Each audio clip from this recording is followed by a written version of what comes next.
बड़ी है कोई बात ज्ञान भैया संस्कार को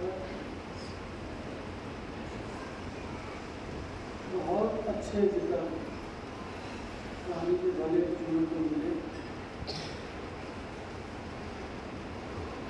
संगत महाप्रभु कोई न कोई बात ऐसी मिला है, सुनन बात है,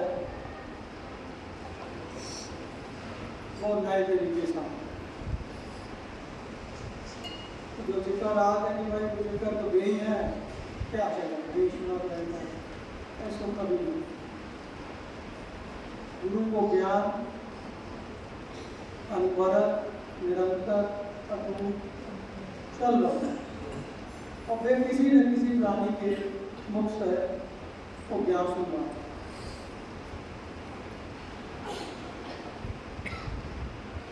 अब जो दो तीन जिक्र बहुत अच्छे लगे, एक योगेश भैया को फिर एक हमारा बात दृष्टि की और बदलन की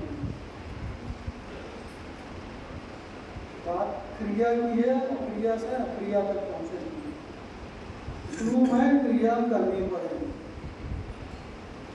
शुरू में समेट कर बैठना पड़ेगा और क्रिया तो बाद में हो। और हम अगर अक्रिया को पहले अपनाए लें कि हमें कुछ नहीं करने हैं तो ध्यान भी नहीं करने हैं, बैठने भी नहीं, तो कैसे? शुरू में बैठने भी है, मन को समेटने भी है, एकांत भी करने। वो आगे की अवस्था है जब हम गुरु जब सौंपत है, ज्ञान सौंपत है, तो वो लगा है कि जो क्रिया की जरूरत ना है, जो हर समय हो। तो जो हमारी दृष्टि ऐसी क्यों है? हमारे विचार से हमारा मन कहाँ लगो हो, अगर मन को जिक्र हो, मन कहाँ लगो हो? हम लोग अपने विचार अगर हम सुबह से देखें तो कहाँ लगाएंगे? संसार में। मन भी संसार में दे रखो है, देना चाहिए साधन को संगत में दे दो संसार में। अब अगर संसार में मन दे दो तो मन फिर कैसे श्वासा सुमरन में लगे, कैसे कान में बैठे वो सोई भागे, 10-5 मिनट बैठा हो सोई भागो।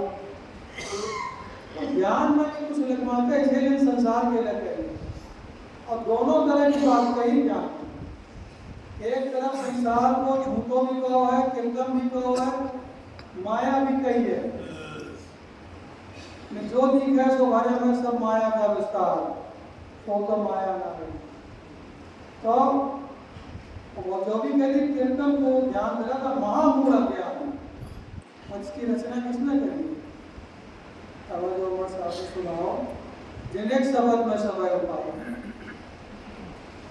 तो उनकी इच्छा उनकी कार लगी हुई और झूठो नहीं।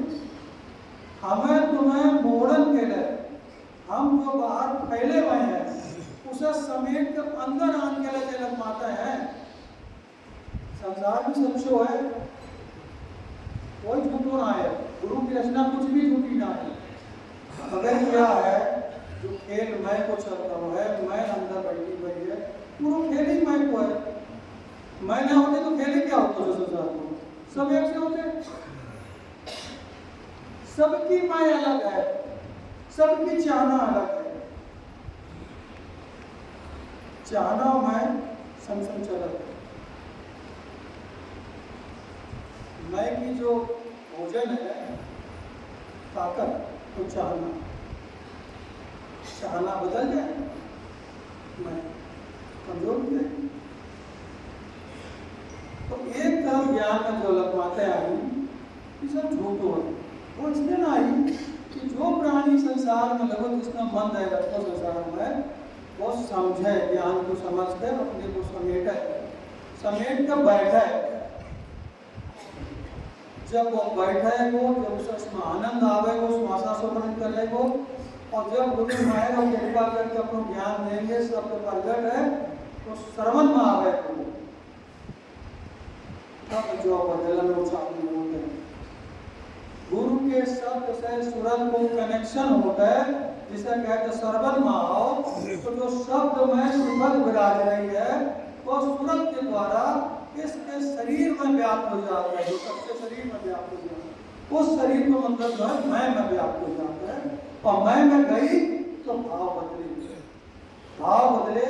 और एक समय बाद संतन को बहुत दृष्टि गई, उन्हें ये कार्य कर दिए संसारिक तो नहीं, जिनको ब्रह्मांड नौकन जो व्यक्ति बनाई है ये उनकी कार क्या है,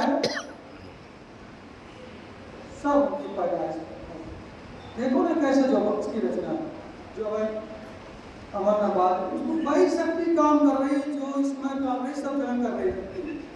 तो शरीर भी उसकी शक्ति से ही चल रहा है, तो बोल भी वैसे ही कर रहा है, इसमें कहीं मैं ना आई। ये बात बहुत अच्छी आएगी, न पैदा हो में न ज्ञान में कहीं मेरा योगदान हो। मैं तो बीच में बनी है, इसके बीच में जैसी समझ आई तो मैं पैदा हुई, समझ मतलब भाव है। फिर आगे दृष्टि को भी सबकी कांति सकल जहान होंगे। अब इस संसार में गुरु की कांति लगी है तो रचना तो बस उस शब्द से भाई एक तरफ तो के लिए झूठो है, और फिर ज्ञान मांगी तो सच्चो भी है, सत्य की कांति आ गई। इसलिए कई संतन ने पढ़ी, पहले हमें मुड़नो है, जब हम मुड़ेंगे, जब हम उस दृष्टि में उधर पहुंचेंगे तब हमें संत की दूसरी बात समझ में आ गई साधन की कि जो सब कार्य जब उनकी कार्य दिखने लगेगी इस शरीर से लेकर बाहर तक, तो मैं कहीं रह ना सकता।